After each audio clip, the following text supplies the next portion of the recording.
Bonjour à tous, bienvenue dans la chaîne Amanda Finance By. Dans cette chaîne, on va analyser mon budget et les dépenses des prochains mois en préparation de cette nouvelle année 2026 qui va bientôt faire son apparition. Et dans cette vidéo précisément, on va analyser donc les dépenses pour cette première semaine de novembre et le budget que j'ai mis en place pour ce mois. Donc moi, mes semaines commencent à partir du 25, 26, 27 du mois précédent parce que je le commence au moment où je reçois le salaire. Et donc comme j'ai reçu mon salaire le 25 octobre, ma première semaine est en train d'être entamée et donc les dépenses que je vais faire par la suite, je vais les mettre dans mon tableau.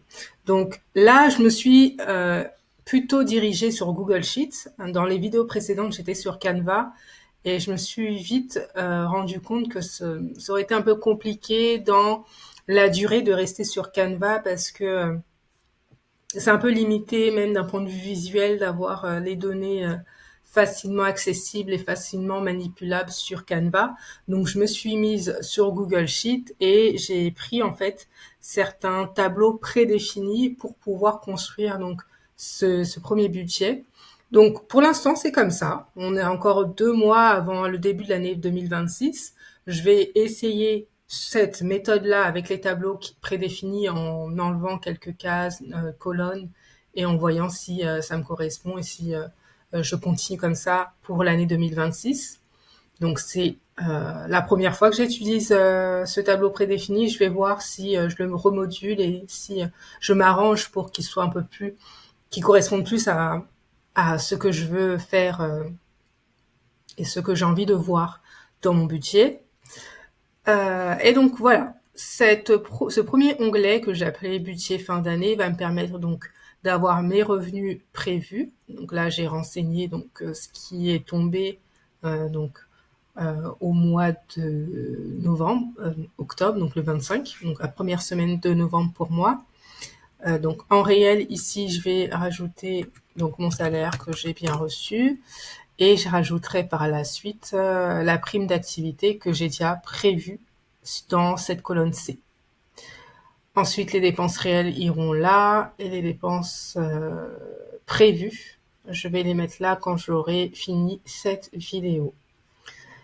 Au niveau des petits menus déroulants, j'ai ajouté, donc il y avait déjà au budget, hors budget, j'ai rajouté bénéfices dans le cas où j'ai prévu un certain revenu ou certaines dépenses et finalement je n'ai pas fait autant de dépenses ou j'ai reçu un revenu supplémentaire et donc le solde qui va rester à la fin de ce mois-ci, le but étant de le mettre dans une épargne euh, pour faire grossir en fait les épargnes par la suite.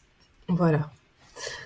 Donc, allons au niveau des dépenses. Donc, je suis allée m'a rajouté un petit onglet avec le plus en haut, en bas à gauche pour moi. J'ai fait insertion, tableau prédéfini. Je suis allée dans planification d'événements, budget d'événements. Donc, moi, c'est pas un événement, mais c'est tout comme. Donc, il y a certaines choses que je vais supprimer. Notamment le fait payer par ça m'intéresse pas. Moi, c'est plutôt moyen de paiement, comme j'avais mis dans mon tableau de novembre. J'ai mis moyen de paiement. Ici, ce n'est plus des noms que je veux, mais plutôt une liste déroulante. Un menu déroulant. Je sais que dans les moyens de paiement, je vais avoir ma carte bancaire, donc CB, Boursobank. Ok. Je vais avoir également la CB Revolut, que j'ai envie. Franchement, la CB Revolut, c'est un peu le fourre-tout. Parfois, quand j'assume pas certaines dépenses, je vire une somme à partir de Boursorama vers Revolut et je dépense un peu dans tous les sens, n'importe comment, parce que j'assume pas ce que je suis en train d'acheter. Et comme Revolut, j'ai l'impression que c'est un peu la banque qui va me servir à payer des petites choses vraiment que j'assume pas, que j'ai pas envie de voir tous les jours, je mets dans Revolut. Cependant, là, cette année, en 2026, j'ai envie d'avoir également le côté Revolut qui est bien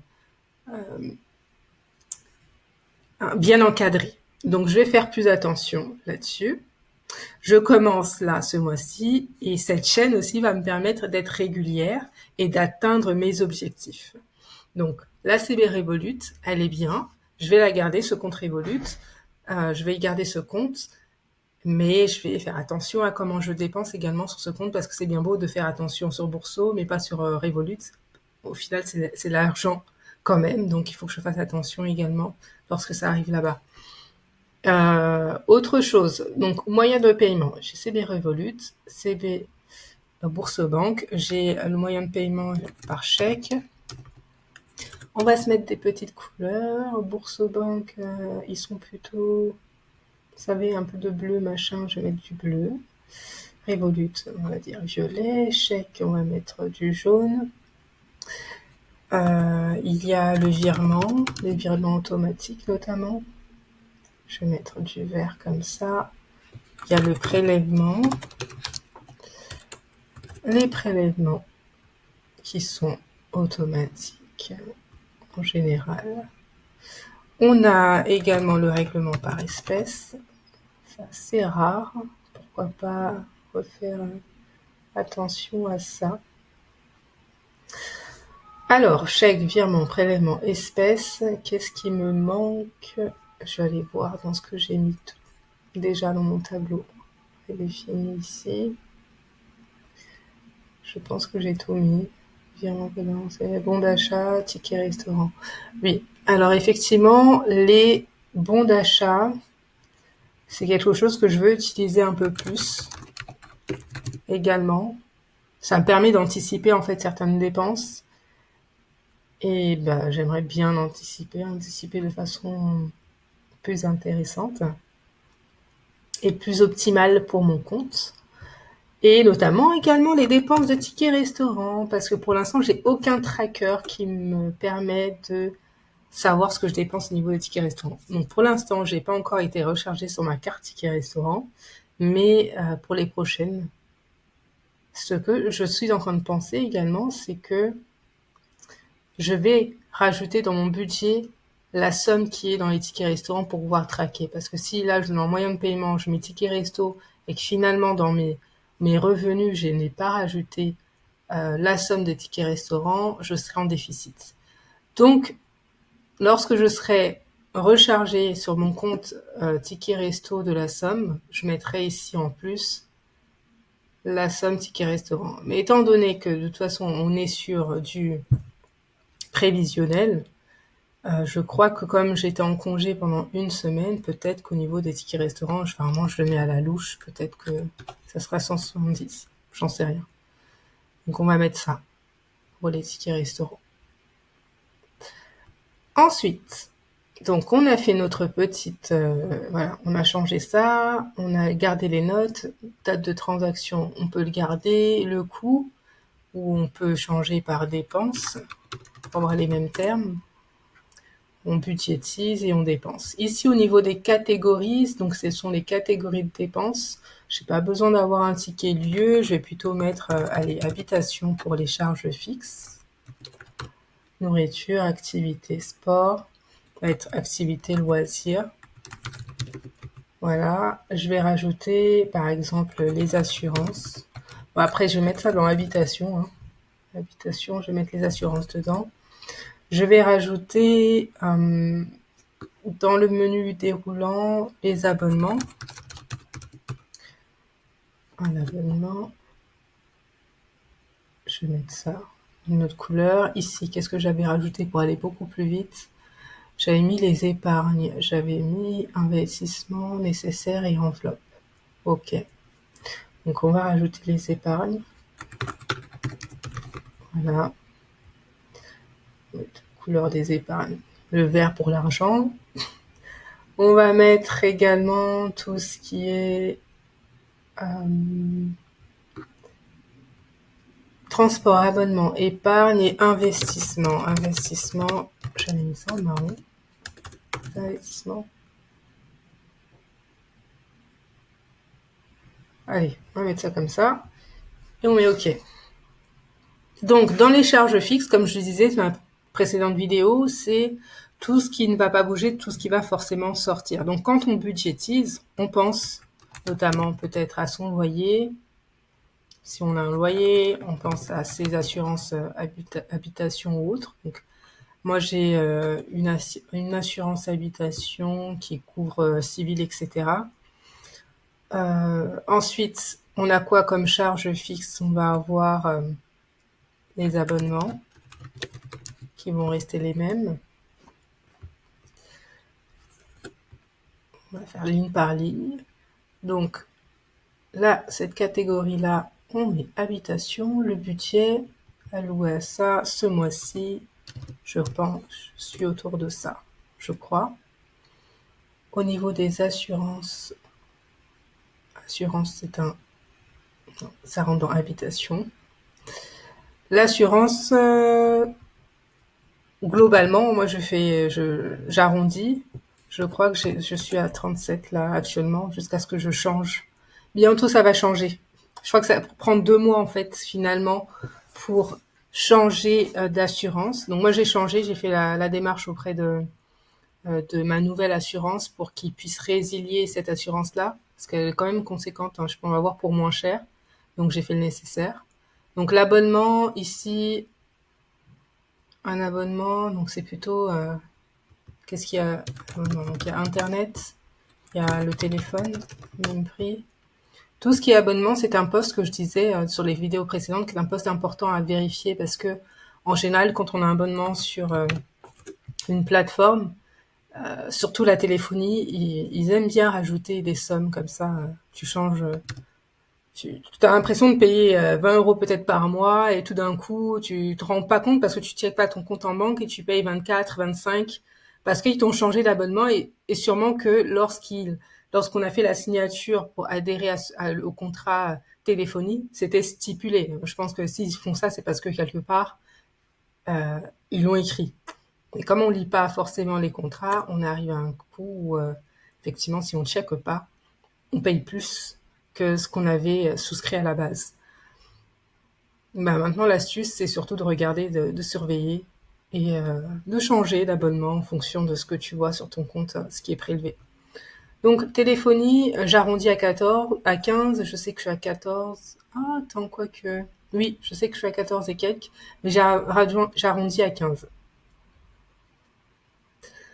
Internet, téléphone, voilà, pour tout ce qui est charge fixe. Ah, j'ai aussi tout ce qui est eau, mais c'est passé le mois précédent, donc ce mois-ci, j'aurai rien à payer concernant eau, électricité, chauffage. Donc ça serait le mois prochain, mais ça n'empêche pas, ce serait intéressant de commencer à prévisionner concernant la somme qui va aller dans ça. Donc je vais marquer eau, électricité et chauffage. Gaz. Bon, je sais pas, le gaz, je vais mettre eau, électricité, ça sera très bien. Je vais pas mettre une somme énorme, je sais ce qui me restait tout à l'heure, donc bon.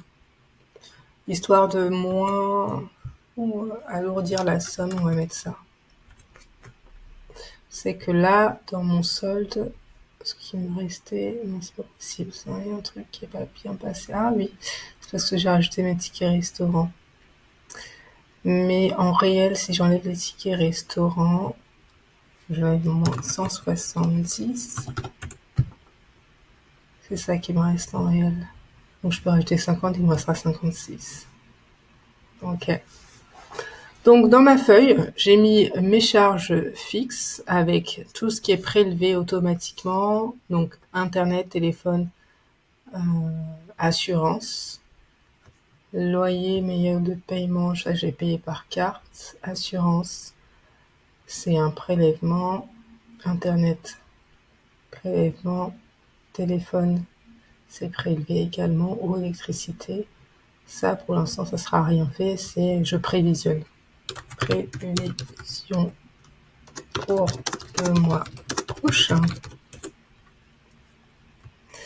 Parce que je sais que peut-être, possiblement, la facture sera salée à ce mois-ci par rapport à cette dépense-là.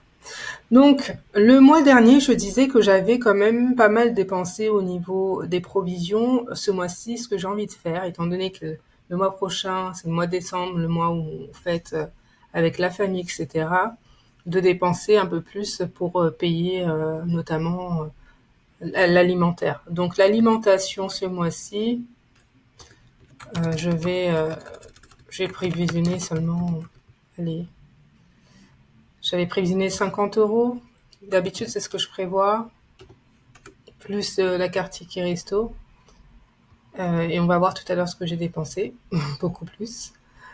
Nourriture, ça ce sont des dépenses qui ne sont pas fixes. Ensuite, il y a tout ce qui est... il y a quelque chose qui est fixe aussi, que j'ai oublié, pardon. J'ai oublié de le noter. C'est le transport. Transport, donc il y avait mon abonnement transport, donc Navigo.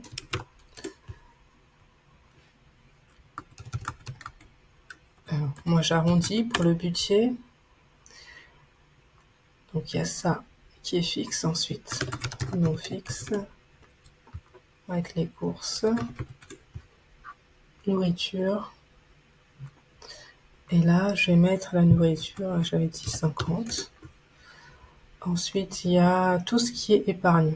Donc tout ce qui est épargne, c'est aussi normalement le fixe. Oh, je suis pressée de parler des courses, mais parce qu'en fait c'est fixe, notamment, ouais, c'est fixe au mois-ci. Normalement, c'est pas censé être fixe, mais c'est fixe au mois-ci parce que le mois dernier j'ai trop dépensé concernant les courses et que j'en ai plein les placards. Donc ici, ce que je vais rajouter sont les épargnes. Notamment, dans le détail, je vais plutôt écrire pour les vacances, par prélèvement. Donc là, épargne, 350. Ici, on a les LEP, donc c'est le compte livret d'épargne populaire. Mon objectif, c'est de couvrir en fait le plafond de l'épargne et de laisser les intérêts fonctionner tout seuls. Donc là, c'est 200 pour l'instant. Ensuite, j'ai l'épargne fonds d'urgence que je commence tout juste à remplir petit à petit. Fonds d'urgence. Et là, je mets 50 euros pour l'instant. Ensuite, j'ai investissement, donc assurance vie.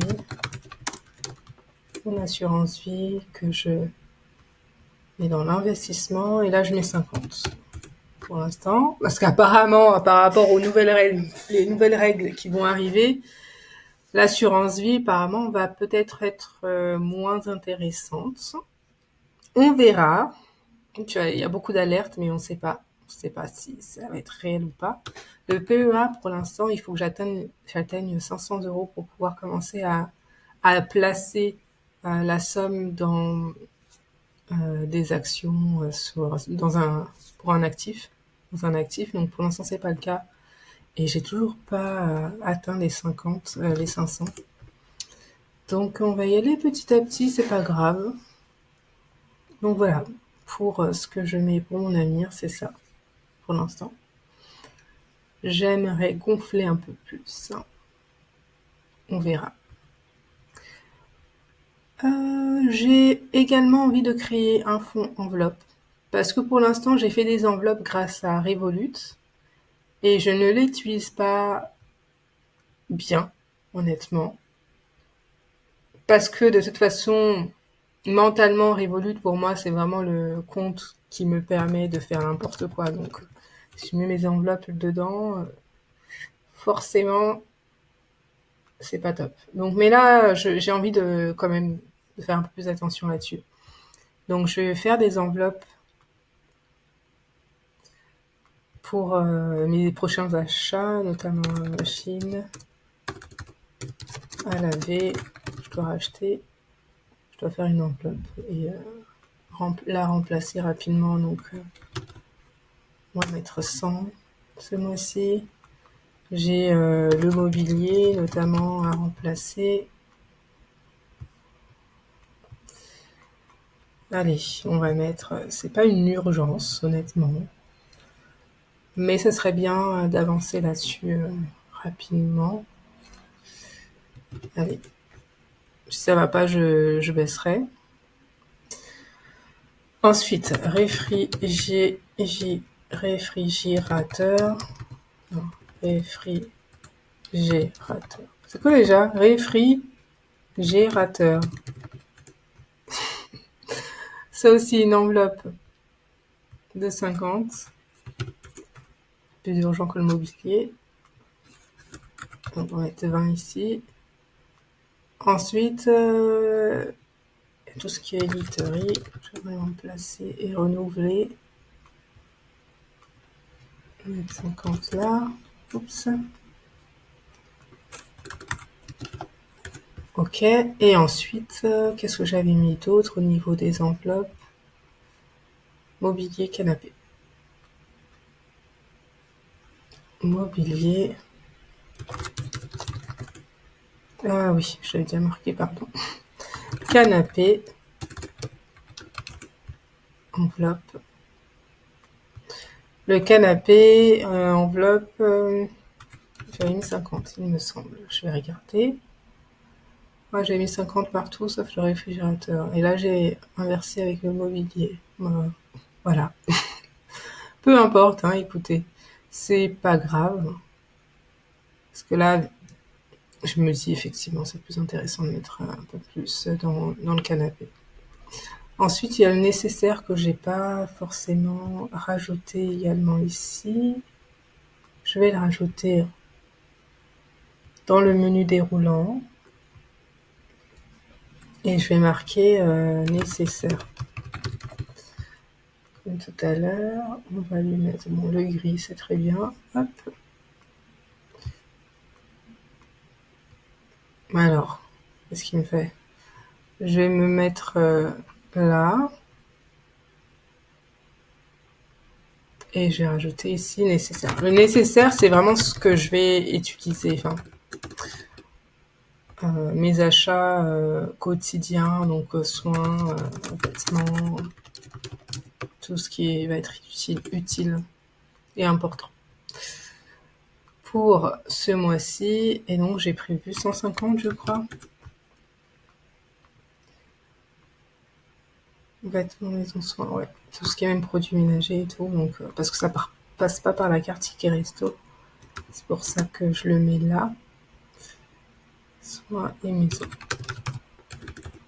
Pour le mois. Voilà. Donc là, on a un total de, ce qui me paraît, 1900. Je crois que j'ai oublié des choses. Activité, oui, j'ai les chèques. J'ai oublié les chèques qui vont passer. Donc on va le mettre dans tout ce qui va être fixe, parce que je sais que ça va passer. Hein. Donc santé, dentiste, j'ai fait un chèque.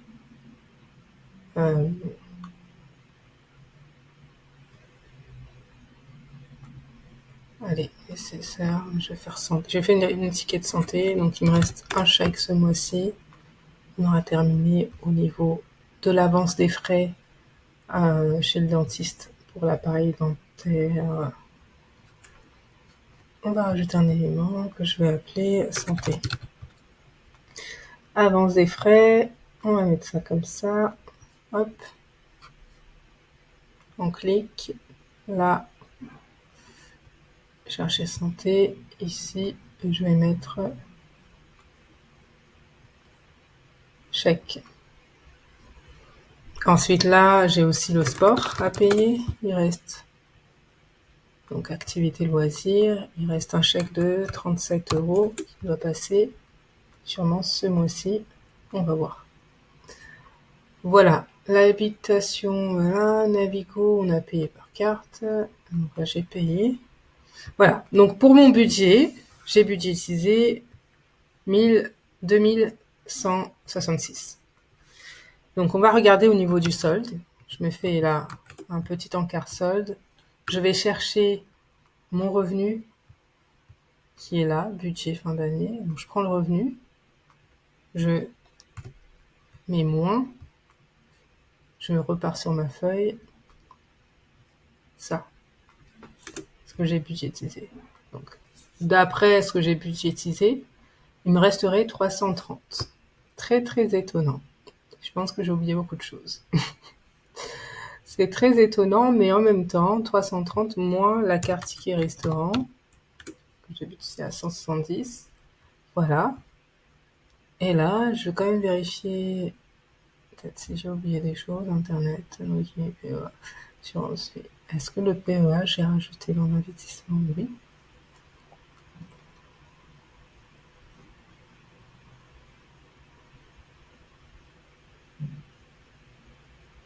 Ouais, ok. Bon, ben voilà. Voilà. Téléphone. Téléphone, c'est plus Netflix. Ok. Bon, voilà, c'est ce qui me resterait possiblement. 170 dans le budget là. J'aime bien, moi, je sais qu'il y en a certains qui font des budgets à zéro, pour tomber pile poil à zéro. Moi, j'arrive pas, c'est angoissant, je sais pas ce qui peut se passer quand on a une famille. J'ai du mal, je peux pas faire de budget à zéro pour l'instant. Donc, comme je suis la seule qui pourvoit là dans mon petit foyer de 2 personnes, j'évite de tomber à zéro. Et je me dis que lorsque je fais mon budget, sûrement que j'ai pas tout en tête et que si il m'arrivait euh, et si finalement j'ai oublié quelque chose, j'aurais de quoi retomber sur mes pattes en quelque sorte. Donc voilà, j'ai enlevé les 170 € des tickets restaurants pour voir vraiment la somme monétaire qui me resterait en cas d'urgence. Voilà. Donc voilà le budget pour le mois de novembre. Et au niveau des dépenses, ce que j'ai fait, c'est que je suis partie sur mon application bancaire, donc bourse aux banques, et puis j'ai renseigné. Donc au niveau de l'assurance, parce que le loyer, je vais le payer par carte. Je le fais pas par prélèvement parce que je veux quand même avoir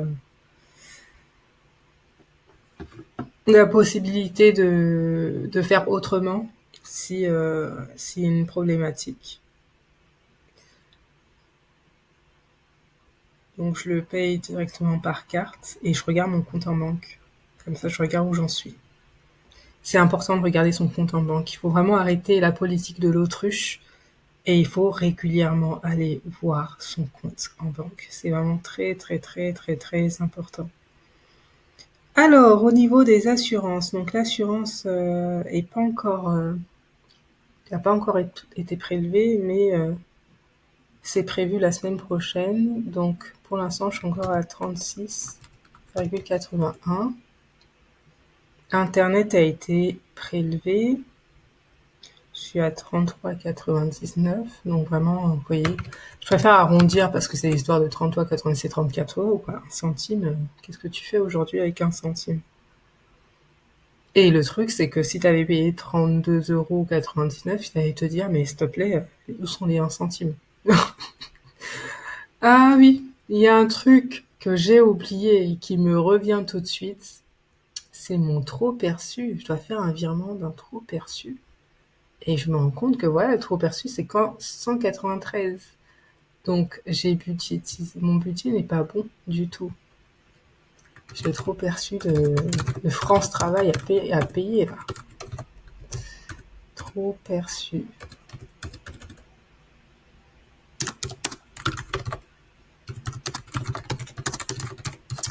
Donc le budget n'est pas bon. Il va falloir que je réduise au niveau des charges fixes. Euh, Comment ça? C'est de la dette. Là, on va se faire une petite étiquette dette. Espérons qu'on n'a pas énormément par la suite. On va se mettre un bon rouge. Allez, dette.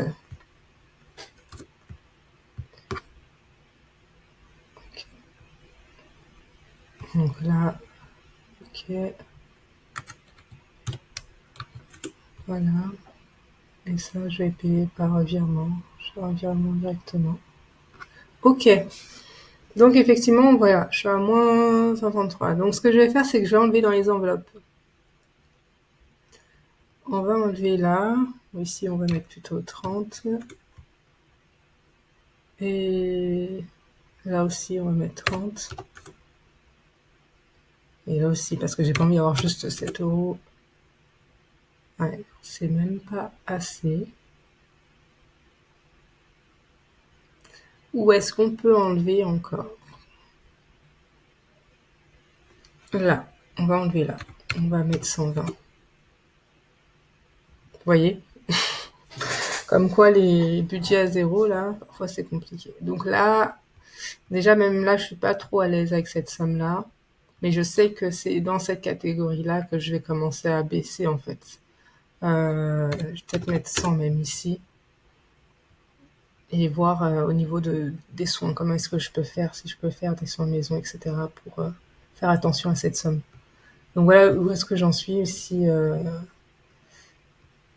Si j'avais pas pensé à faire le budget, je serais complètement dépassée encore ce mois-ci. Donc c'est important de faire son budget.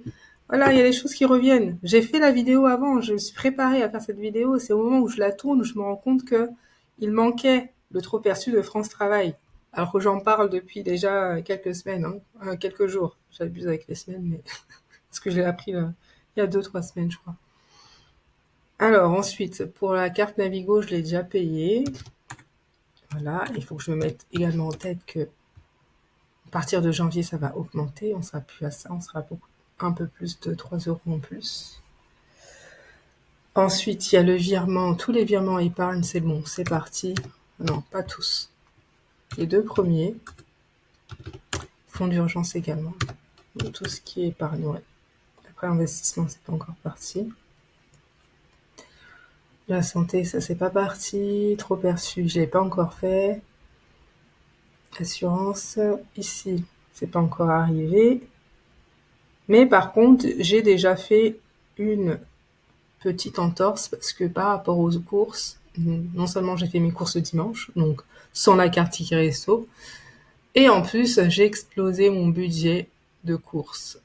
Donc je suis maintenant ici à 54,92. Ensuite, par rapport à ça, ce que j'ai fait aussi comme encart, c'est que j'ai utilisé un Uber. Et c'est bien parce que je vais le mettre et ça va changer mon solde aussi parce que, bah écoutez, j'ai dépensé une somme que j'avais pas prévue, hein.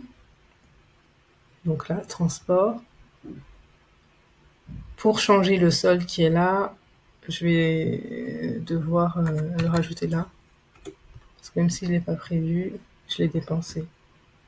Donc j'ai dépensé 20,96 €. Il me resterait 56 ce mois-ci. Si pas d'autres dents. Pas d'autres encarts. Donc ensuite, Orange, j'ai déjà mis. Transport, j'ai mis. 50, j'ai mis pour LEP. Et l'assurance également.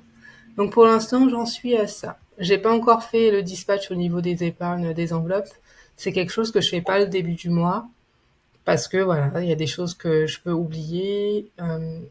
Et des choses peut-être qui arrivent et que je ne prévois pas de mettre là pour l'instant parce que ce ne sont pas énormément d'urgence, sauf celui-ci quand même, c'est une urgence. Il faut quand même que je commence à être un peu plus régulière là-dessus.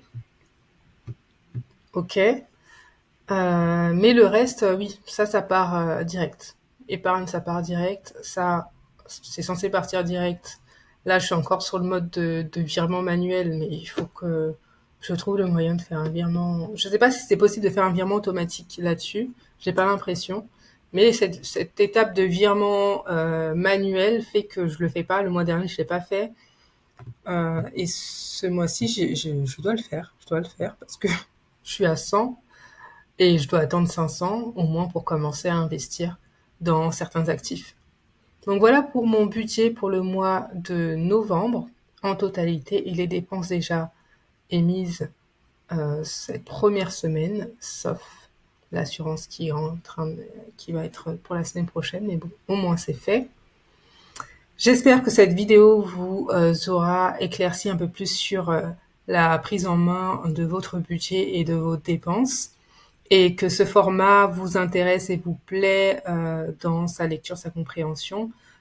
J'espère que j'aurai été claire également sur la manière dont je gère mon budget et mes finances. N'hésitez pas à commenter, partager et liker. Et puis, on se retrouve bientôt pour une prochaine vidéo. À bientôt.